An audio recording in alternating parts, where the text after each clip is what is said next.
मंत्रहीनं क्रियाहीनं भक्तिहीनं जनार्दन यत्पूजितं मया देव परिपूर्णं तदस्तु मे।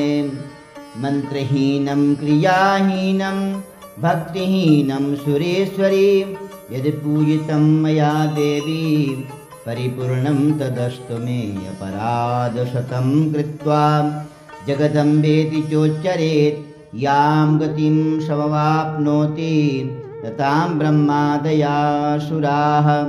अपराधाशो अयमिति मां मत्वा क्षमस्व परमेश्वरीं। यदक्षरपदभ्रष्टं मात्राहीनं च यद्भवेत् तत्सर्वं क्षम्यतां देव प्रसीद परमेश्वरः।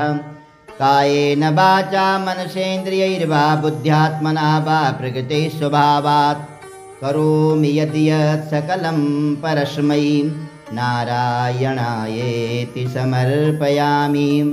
पापोऽहं पापकर्माहं पापात्मा पापसम्भवा त्राहि मां पुण्डरीकाक्ष रक्ष मां शरणागतम्। आकाशात् पतितं तोयं यथा गच्छति सागरं सर्वदेव नमस्कारं केशवं प्रति गच्छति। करचरणकृतं वा कायजं कर्मजं वा श्रवणनयनजं वा मानसं वा परादं विहितं वा सर्वमेतच्छमस्व। जय जय करुणाब्दे श्रीमहादेव शम्भो।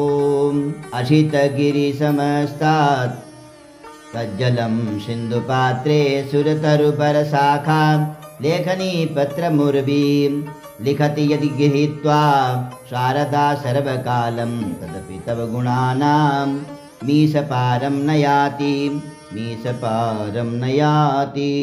पूर्णमदः पूर्णमिदं पूर्णात् पूर्णमुदच्यते पूर्णस्य पूर्णमादाय पूर्णमेवावशिष्यते। हरि ओम शान्तिः शान्तिः शान्तिः।